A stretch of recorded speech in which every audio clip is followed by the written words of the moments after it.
Hi, I'm Shannon Gonter. I'm a licensed professional clinical counselor here in Louisville, Kentucky. And today we have Sar Surmick here, and she is a licensed marriage and family therapist. So thank you for taking some time out of your busy day to Sure.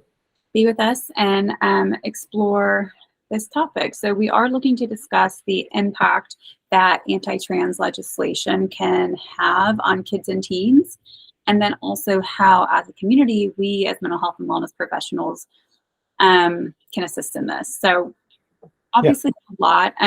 Here, I know you're not in Kentucky, but here in Kentucky, a law just passed. So I'll give a little bit of a recap on that. So in Kentucky, so Senate Bill 150 bans all gender affirming medical care for trans youth in Kentucky, including puberty blockers and hormone therapy. And so for public schools, this bill restricts which bathroom students can use and puts limits on discussing gender or sexuality.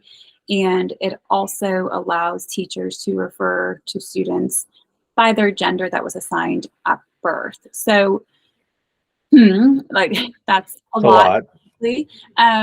but just kind of, I don't know if there is a way of like generally exploring the impacts of Yeah. this. Yeah.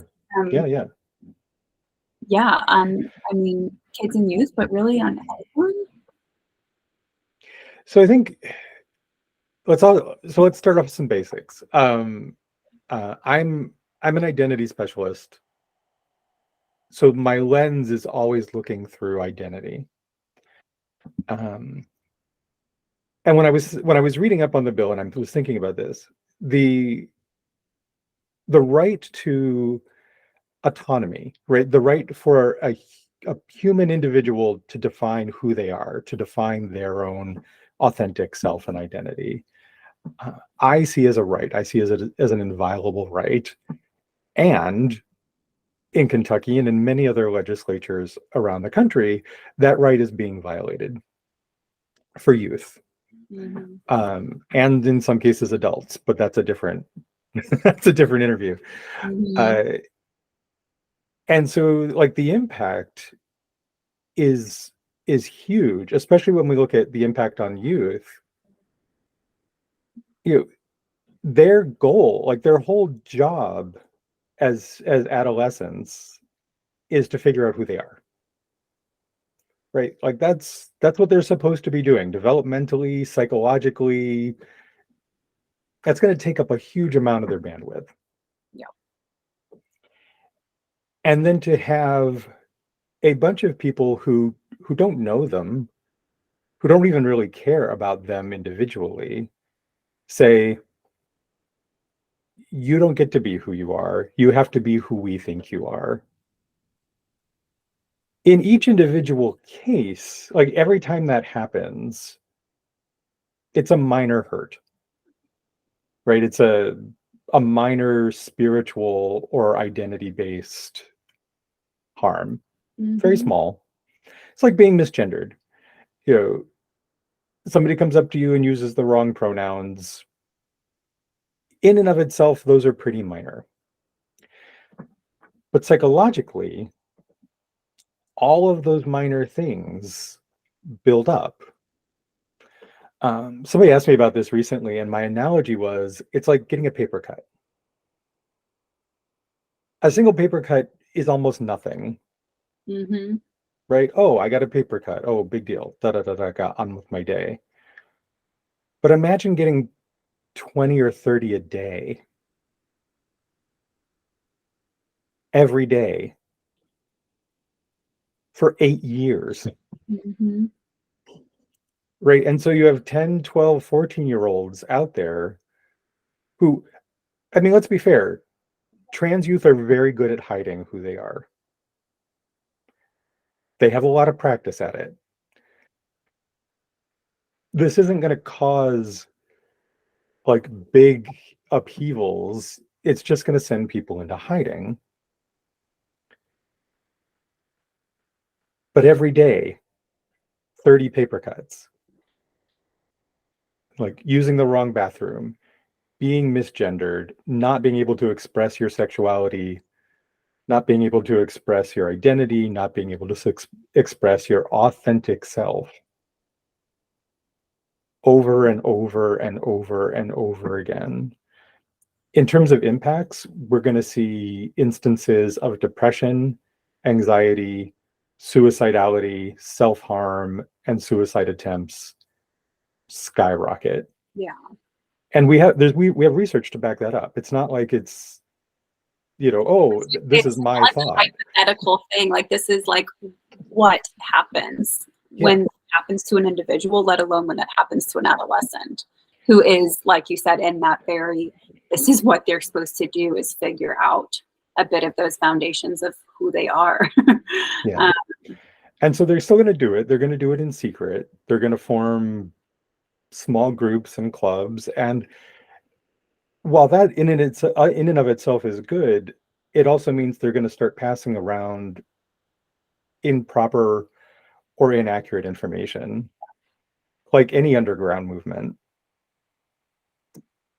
And I think that poses a real harm.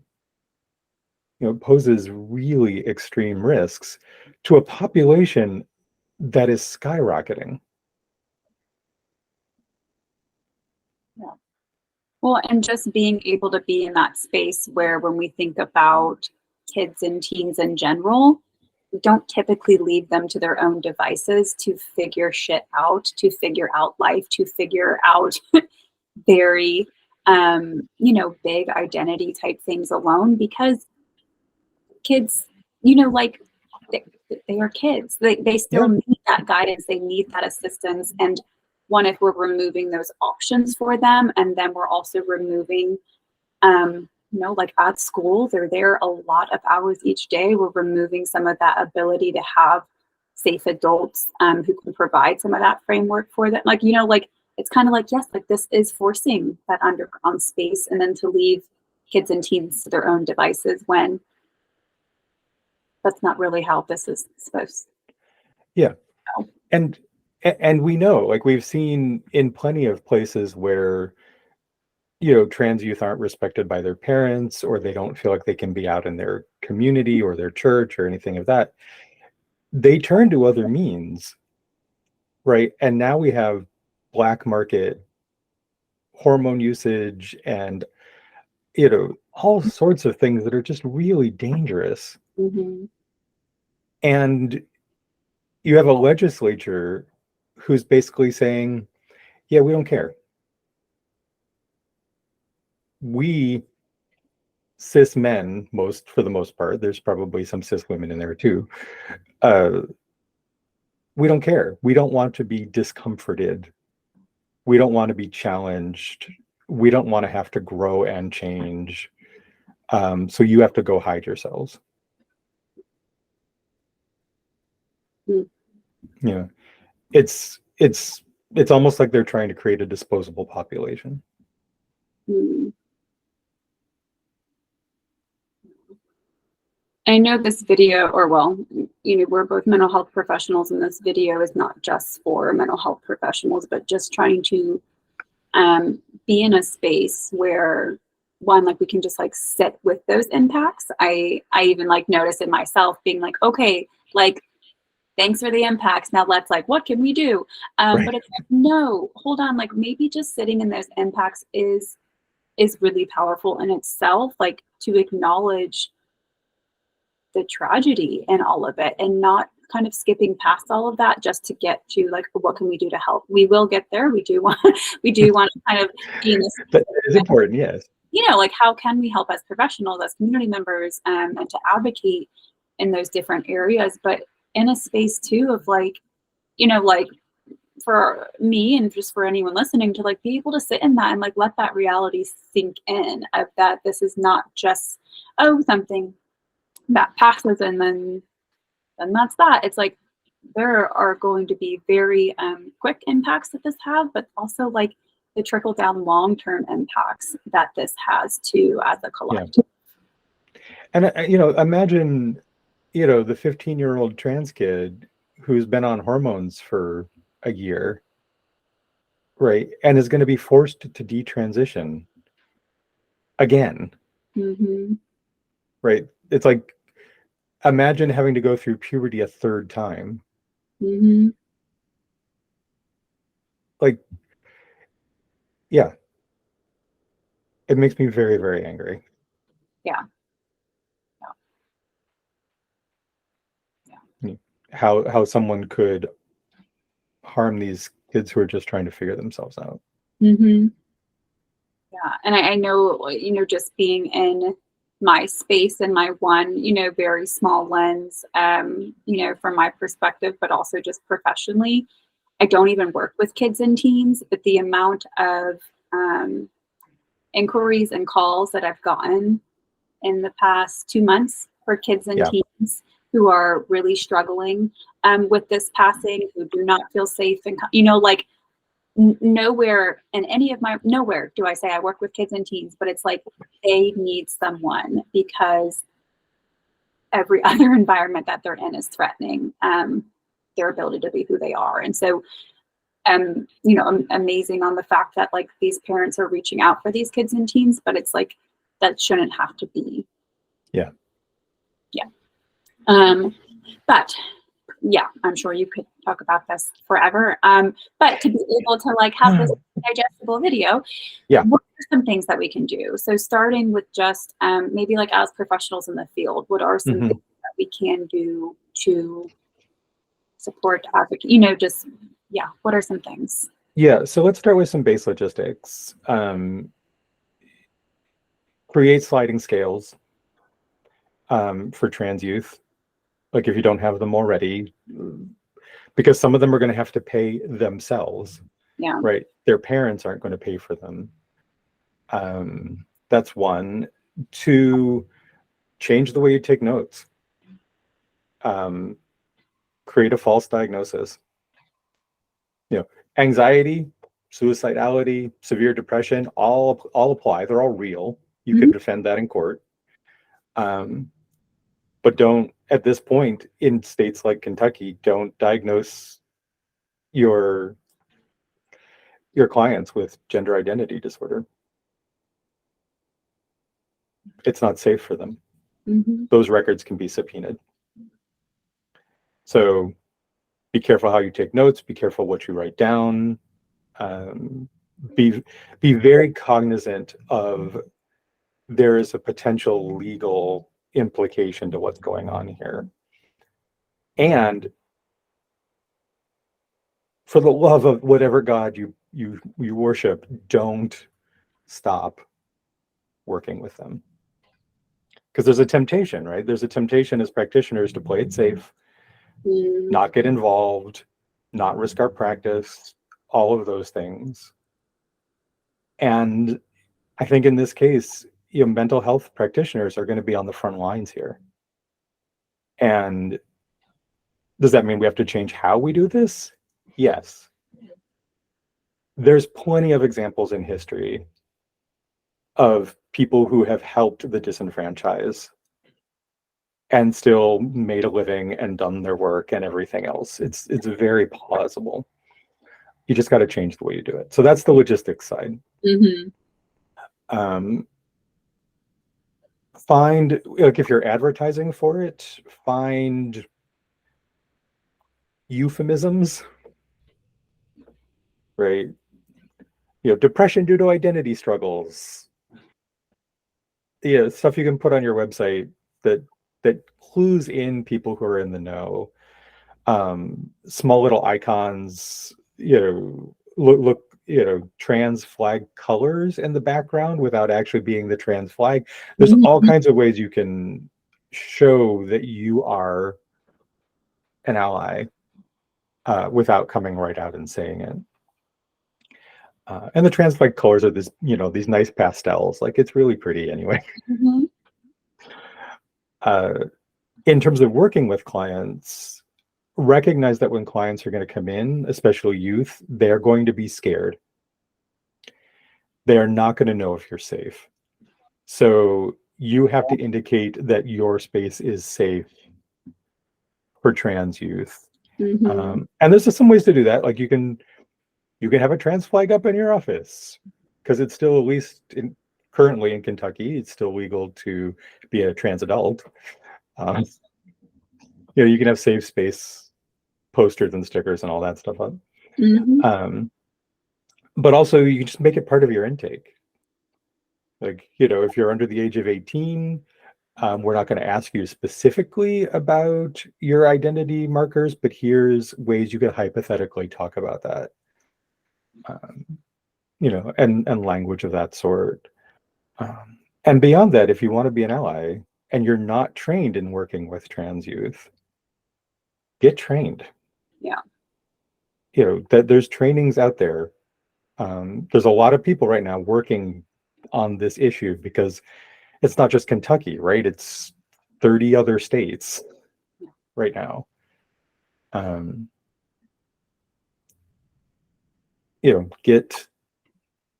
Get that training, learn how to do it, and figure out how to practice it within the asinine morass that our legal codes are becoming around this issue. So that's what you can do. Like you said before, unfortunately, this is not the first thing of having to work around and being able to help disenfranchised population. And so it's like, for some people, it's like, wow, that's a lot. Like, I'm just gonna not. And it's like, we can't do that. We have too many, privileges and too many fortunate things that we have our way that we need to do that, because so many other people aren't. So many people are supporting these things and are doing that, like, this is something, kind of segueing into just like a general kind of like, what can general community members do? Like, it's kind of like, this is what needs to be done in the way of supporting, because we cannot just leave kids and teens struggling alone. Well, and I'm going to go one step further. It's not just leave kids and teens struggling. It's the fight to save lives. Yeah. Like, we already lose enough trans youth to suicide every year. That number had been going down until this year. Well, till last year, really, all this shit got started. But it's not a question of just making kids' lives better. It is the fight to save lives. And if that's not important to you, okay, maybe you probably shouldn't be a therapist. Mm-hmm. Maybe you should question how you see yourself and how you interact in your community. Mm-hmm. And it's not just ideology here. Like, we have the detailed research to show the benefit of identity affirming care. And so, speaking to the people watching or listening, get involved, get political, do one thing. I don't care what it is. Help one person, provide one safe space, write one letter, do one thing. Like, if you believe in this cause, and you probably do because you're watching this, unless you're just here to throw tomatoes at the screen, do one thing, help save a life. Do you have, I don't know the right word, like, as, like, I don't know how to phrase it right, in making that impact or making that step of, I wonder if some people get so overwhelmed with like the options of what to do to even be able to pick one to do, like, it's kind of like that. It's like, oh, there's too many things on the table, I'm not going to do any of them. And it's like, what are some of the spaces or some of the things that like can be done as a community member or someone who does believe in, advocate for kids and teens? And I mean, the first basic thing you can do is create a safe space in your home and in your work. Let people know you're an ally. And you get to be and this is the thing, you get to be a human ally. You get to make mistakes. there we go. You get to, people screw up all the time. Totally normal. I still make mistakes with people's pronouns. It's okay. Make a mistake, apologize for it, move on. Mm-hmm. And so, like, the first thing you can do is just create safe space. Let your kids, your partners, your family, your coworkers know that identity is welcome here. Mm-hmm. Authenticity is welcome here. Who you are, whoever that is, outside of certain levels of bigotry, are welcome here. Like, that is like the most powerful thing. Like, imagine if just 10% of the population did that. Like, all of a sudden you have all of these safe spaces where people can go and be themselves. You know, like, even if your kids aren't gender questioning, they probably have friends who are. Let them know it's safe for their friends to come over and dress and be whoever they want. I mean, it seems like maybe that's a little thing to some people, but it's huge in the life Oh, yeah. of somebody who's struggling. Mm-hmm. You know, if you want to take it a step up from that, find out who your state senator is. Write them letters, not just emails. Voicemail is okay, but they probably won't listen to it. Like, write them letters. Ask your friends to write them letters. You know, they're doing this because, well, for a lot of reasons, but you know, if their constituents say, hey, this isn't okay, then that's going to be an issue. Um, and even if you're a person who's like, yeah, I don't really like this whole trans thing, but you believe in small government, you believe in government staying out of people's lives, then write your senator a letter and say, hey, cut this bullshit out, because this is government entering into people's lives. Mm-hmm. And I think finally, if you're somebody who gets really upset or really discomforted by the fact that trans people exist, hi, by the way, um, we're just people. We're just people trying to figure ourselves out. We have no agenda other than to be ourselves. Yeah. We're not trying to do anything. We're not trying to groom anybody. We're just out here trying to figure out who the hell we are. Mm-hmm. And when we figure that out, as much as we're capable, we're trying to make that a reality. And so if you're uncomfortable, it's probably because you have a really skewed idea of us. And we're just people. Like, we dress a little different, you know, we seek medical intervention that maybe you never would, and that's okay. Mm-hmm. Um, we're just people. And you probably know some of us, even if you don't know that you know some of us. So we're out there. You don't have to be afraid of us.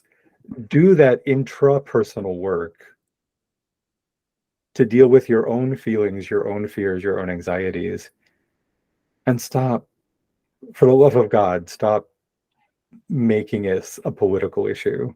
Yeah. It really, it should never been a political issue in the first place. Yeah. Like how, how this is even, glad to have met you and love talking to you, but how this is even a setup thing that we have to set up a thing to talk about a law that passed, like, should not be a thing. Yeah. Because yeah, but it's like, yeah. So like we said before, we're not going to go on crazy tangents, but yeah, I mean, like, just being able to bring it back to the basics of, again, like, this is something about allowing people to be people, and allowing kids and teens to have the support so they're not in a space of continual struggling to where we're at right now, where it is in the space of like saving lives, to have that weight on everything. But I love how you bring it back to being able to really check in with your personal shit, your interpersonal stuff, as a professional or just as a community member, wherever you're at, because like, yeah, that shit has got to be really processed with and sat with to be able to outwardly have a genuine safe space for people, of whatever it may be. Like, we all need to have that intentionality behind our internal processes, or beliefs, or whatever it may be, and really like appropriately challenge all of the things that we instinctually think, or feel, and be like, where did that come from? Is that something that I really want to choose as an adult, or is that something that was just handed to me to believe, or really being able to sort that out. And if you need help doing that, that's what therapy is for. Yeah. That's why we exist. Mm-hmm. Yeah. I love that. Well, I'm going to post or link to the bottom your website and different things like that. But so much appreciate you doing this and taking time again out of your day when we very much appreciate it. And any questions, of course, to people that are listening, per usual, you can DM us. We are here to assist people, like in the city, connect to their mental wellness in all sorts of ways. Sometimes that's through therapy, sometimes that's through other things. But again, we are Mental Health Louisville, and we are here to help if y'all need it. So DM us, and we'll check in with you. Okay, thank you.